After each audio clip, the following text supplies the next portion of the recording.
पुरोहित और यजमान कैसे होने चाहिए जिसकी वजह से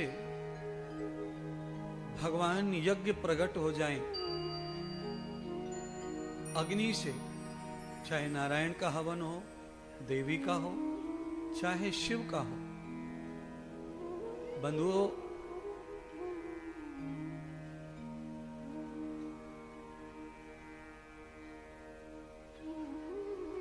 एक बहुत महान राजा उज्जैन में रहते थे। उज्जैन में तो बहुत सारे अच्छे अच्छे राजाओं के इतिहास हैं। राजा विक्रमादित्य का इतिहास बहुत सुंदर है, पर राजा विक्रमादित्य से भी पूर्व राजा रहते थे वहां, जिन राजाओं का नाम है चंद्रसेन। अब मैं ये बताना चाहूंगा कि राजा कैसा होना चाहिए। आज अगर भारत में देखा जाए राजाओं के बारे में, तो राजा अगर संसद में, चाहे वो दिल्ली का संसद हो, छत्तीसगढ़ का हो, आधे से ज्यादा राजा जो है विषयी हैं, मांसाहारी हैं, दारूबाज हैं। एमपी हो, एमएलए हो, विधायक हो, मंत्री हो, आधे अच्छे और आधे इस तरह के हैं। पर अच्छे राजा का परिणाम क्या हो सकता है, वो शिव कथा कहती है।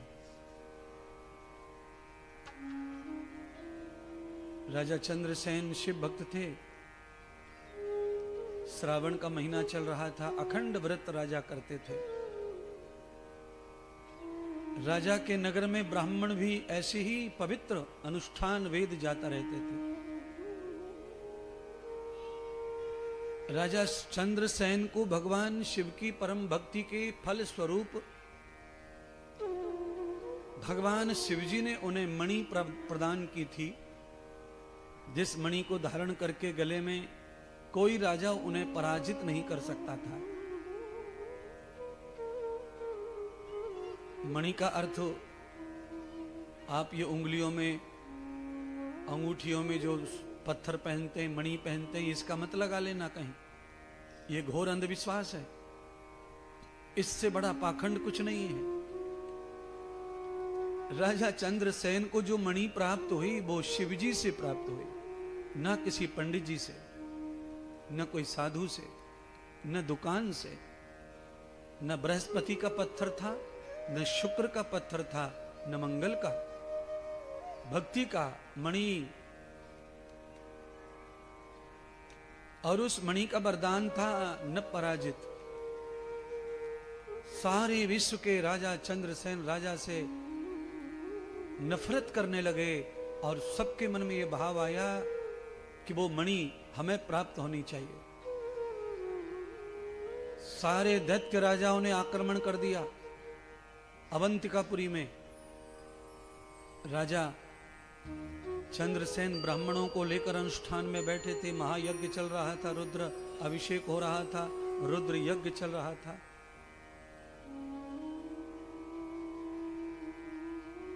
चारों तरफ से घेर लिया अवंतिकापुरी को, हत्याएं कर दी और यज्ञशाला पर आक्रमण कर दिया। तब राजा चंद्रसेन ने पंडितों से, ब्राह्मणों से पूछा, आप गुरु समान हो, विद्वान हो शास्त्रों के, राजा की प्रजा पर दुश्मनों ने आक्रमण अगर कर दिया हो और राजा जो है यज्ञ में बैठा हो, तो राजा का कर्तव्य क्या है? वो यज्ञ पूरा करे कि प्रजा की रक्षा करे? तब ब्राह्मण शास्त्र के जाता ब्राह्मणों ने राजा को उपदेश दिया कि राजा का प्रजा के साथ में पिता का संबंध होता है, तो रक्षा करनी चाहिए। पर राजा जब भगवान के अनुष्ठान में, पूजा में, ध्यान में बैठा हो, तो राजा का दायित्व पूजा को पूरा करना है, ना कि संसार की रक्षा करना। ध्रुवा दिग विष्णु रधिपति कलमा रक्षितो हो वीरदयी शव। संसार की रक्षा करने के लिए तो परमात्मा ही है। इसलिए हे राजन, जन्म और मरण दोनों प्रभु के हाथ में है, तुम चिंता न करो, तुम अनुष्ठान पूरा करो। बंधुओं, आचार्य और यजमान दोनों अनुष्ठान में लगनशील हो गए। राक्षसों ने यज्ञशाला पर आक्रमण कर दिया, राजा को तलवार से काटना चाहते थे राक्षस मणि के लिए। तभी यज्ञ कुंड से विस्फोट हुआ और उसमें से भगवान महाकाल का प्रकट हुआ, अग्नि वर्षा हुई, सारी दैत्यों का समन कर दिया, भस्म कर दिया सब दैत्यों को। इसीलिए पंडाल में विराजमान भक्तों, मैं आपको ये बताना चाहता हूं बार बार, हवन में से, पूजा में से जो लोग उठते हैं वो घर के घाट के कहीं के नहीं रहते हैं, उनकी परीक्षा प्रभु ले रहे हैं। और ऐसे लोग परीक्षा में फेल माने जाते हैं जो चलती पूजा से उठते हैं, चलती पूजा में बात करते हैं, चलती पूजा में मोबाइल उठाते हैं, चाहे वो पंडित हो चाहे वो यजमान हो, ये दोनों दोष के भागी बनते हैं, दोष के भागी। ये कथा भी अनुष्ठान है, इसमें भी फोन उठाना पाप का ही भाग है। इसीलिए कथा में व्यवस्था करने के लिए कार्यकर्ता लगाए जाते हैं, जो कथा नहीं सुनेंगे उनको सेवा का फल मिलेगा, जिससे श्रोता को डिस्टर्ब ना हो, व्यवस्था ना बिगड़े कानों की। इसलिए स्वयं सेवक लगाए जाते हैं पंडालों में, सेवा में।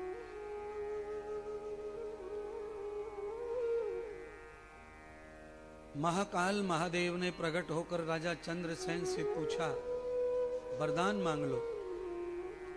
तुमने अपनी जान पर खेलकर श्रावण का अनुष्ठान पूरे माह का पूरा किया, इसलिए मैं अति प्रसन्न हूं। जो मेरे अनुष्ठान व्रत उपवास को अधूरा नहीं छोड़ता है किसी भय के कारण, वही मुझे प्रिय है।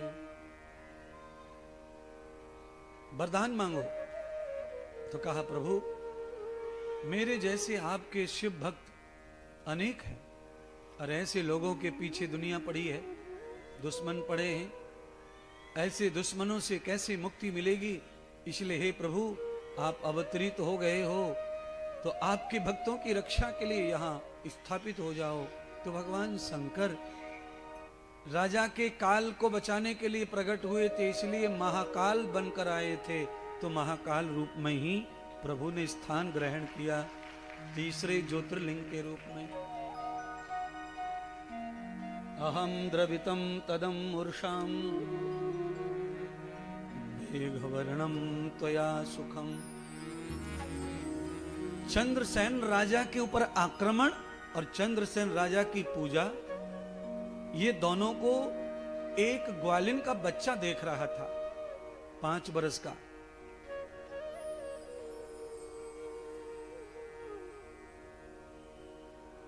बच्चा क्यों देख रहा था? क्योंकि ग्वालिन के साथ बच्चा अवंतिकापुरी में आया हुआ था।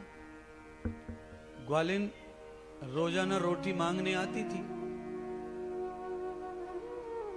पुराने जमाने में जो गाय चराते थे ग्वाले, उनको रोटी मिलती थी बनी हुई घरों से, और वो रोटी के लिए गाय चराते थे। उसके बाद फिर वो अनाज लेने लग गए, फिर उसके बाद पैसा। आज भी शायद ऐसा होता है कि कोई ग्वाला होता है छत्तीसगढ़ में, गांव की सब गायों को ले जाता है जंगल में, शाम को ले आता है, उसके बदले कुछ तनख्वाह लेता है। पहले रोटी, क्योंकि पहले पैसे का महत्व तो नहीं था। झाड़ू लगाना वाला भी जो रहते थे वो भी रोटी ही लेते थे, धोबी कपड़े धोने वाला रोटी ही लेता था, मोची जूते सिलने वाला भी रोटी लेता था, दर्जी कपड़े सिलने वाला भी रोटी ही लेता था। और धीरे धीरे ये सब चीजें बदलते बदलते यहां तक आ गई कि ये व्यवसाय बन गया, सेवा खत्म हो गई। क्योंकि सेवा कराने वाले बदल गए तो सेवा करने वाले भी बदल गए समय के साथ। अब सेवा का महत्व नहीं रह गया, अब पैसे का महत्व रह गया है। आदमी सब कुछ पैसे से करना चाहता है और खुद बैठना चाहता है, बीमार रहना चाहता है, परेशान रहना चाहता है, और सेवा में रुचि नहीं है।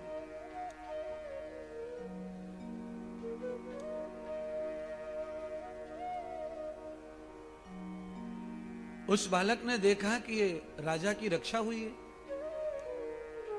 राजा प्रकट होके भगवान ने रक्षा की है। राजा क्या चढ़ा रहे थे? राजा कुछ ऐसे ऐसे कर रहे थे, बोल रहे थे नमः शिवाय नमः शिवाय। तो उस बालक ने राजा की नकल की घर जाकर। पेड़ के नीचे बैठ गया, रोटी तो मिली नहीं थी, गांव में झगड़ा युद्ध हो रहा था। तो ग्वालिन दूसरे गांव में भोजन मांगने गई और बच्चे को छोड़ गई झोपड़ी में। तो बालक एक पत्थर उठा के लाया और उसके ऊपर रेत, मिट्टी, फूल, पल्लव जो भी इकट्ठे किए थे उसने वो चढ़ाने लगा और ओम नमः शिवाय जो मंत्र उसने सीख लिया था उसे बोलने लगा। महाराज, रात के 12 बजे तक बच्चा वो खेल खेलता रहा, पूजा नहीं, वो खेल रहा था और शिवाय नमः बोल रहा था। उसके परिणाम स्वरूप भगवान शिव वहां प्रकट हो गए महाकाल उस बालक के पास। रात्रि में झोपड़ी जो थी वो महल बना दी, बरसने लगे। रात्रि में वहीं रुद्र रूप में भगवान श्री हनुमान भी पधारे और उस बालक को हनुमान जी ने दर्शन दिया और कहा, बालक तू ग्वाल बाल है, ग्वालों का बालक है, तुझसे रुद्र प्रसन्न है, इसलिए मैं शिव रूप हनुमान आया हूं और तुझे मैं वरदान देता हूं कि इसी जन्म में तू अवंतिकापुरी के आधे राज्य का राजा भी बनेगा और 7 जन्मों तक निरंतर तू राजा ही बनता रहेगा। जब तेरा 7वां जन्म होगा तब तू गोकुल का राजा नंद बनेगा और मेरे प्रभु राम तेरे यहाँ पुत्र बनकर प्रकट हो जाएंगे। इसीलिए अपने बच्चों को पूजा में जरूर बिठाओ। क्या फल मिलेगा? नादान बच्चे का, भगवान को छोटा बच्चा गोद में बैठे बैठे पूजा के समय अगर माँ लेके बैठती है और वो लात भी लगा देता ठाकुर जी से, हाथ से लुढ़का देता है, तो भी उसे पूजा का ही फल मिलेगा, ना कि लुढ़काने का पाप। इसीलिए पेट में हो तो पेट में लेकर बैठो, गोद में हो तो गोद में लेकर बैठो, कंधे पर हो तो कंधे पर लेकर बैठो, बैठने लायक हो तो बगल में बिठाकर बैठो।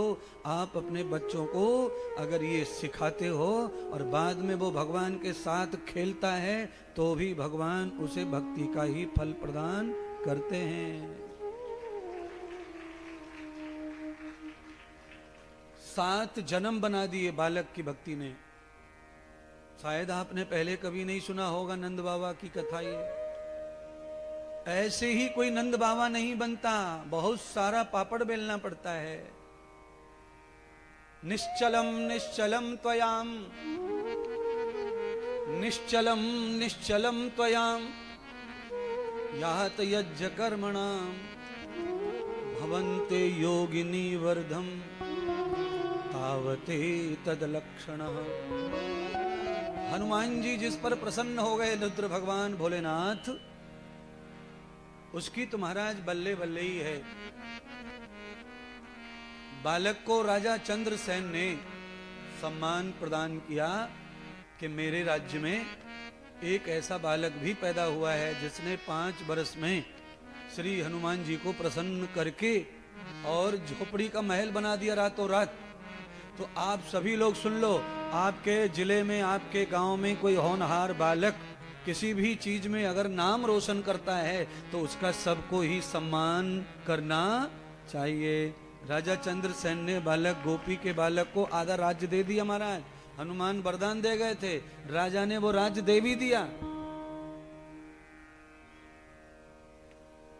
इसीलिए होनहार प्रतियोगिता में जीते हुए बालक का उत्साह वर्धन करना चाहिए, उनको प्रतिष्ठान सम्मान देना चाहिए, उनके बल प्रभाव का उत्सर्जन करना चाहिए। अगर कोई बालक तुम्हारे घर में भक्त है, भक्ति करना चाहता है, भगवान का बनना चाहता है, तो उसे रोको मत, उसे रोको मत। मेरे जीवन में देखिए, आध्यात्म का मेरा जो सफर है वो पूरे 40 साल हो गए। अब ध्यान कर लो आप, 40 साल से आध्यात्म का ही सफर कर रहे हैं और पूरे 37 वर्ष पूरे हो जाएंगे कथा करते करते। 38वां लग जाएगा दिसंबर खत्म होते ही। अब आप कल्पना करिए, इतने लंबे सफर में मेरे जीवन में बहुत सारे बालक बालिकाएं आए, जवान बच्चे, छोटे बच्चे। मेरे प्रभाव से, मेरी वाणी से, मेरे वचनों से वैराग्य हुआ, भक्ति जागी, आए। पर बच्चों के जीवन में माता पिता ही रोड़ा बन गए, घर वाले ही रोड़ा बन गए। पूरे पंडाल में जितने नर नारी बैठे हैं, इनको इंजीनियर, कलेक्टर, डॉक्टर, इंस्पेक्टर, इस तरह का बच्चा बनता है तो बड़ी खुशी होती है। और इनका बच्चा इनके कल्याण के लिए जब कोई संत बनता है, साधु बनता है, तो ये रोते हैं, परेशान होते हैं। अरे बाबा, जरूरी नहीं है कि डॉक्टर बन के कोई अच्छा रहेगा, जरूरी नहीं है कि कलेक्टर बन के कोई बेईमान नहीं करेगा, जरूरी नहीं है कि इंस्पेक्टर बन के कोई बेईमान नहीं होगा ना। ये नौकरी किसी को इंसान नहीं बनाती है। नौकरी केवल पेट भरने का, इच्छाओं की पूर्ति का एक साधन है, तुम्हारे परिवार के कल्याण का साधन नहीं है। कल्याण तो नहीं होगा भाई नौकरी से, और ना ही चरित्र का सृजन होता है, ये ध्यान कर लेना। यदस्थानम आधार युक्तानाम एवं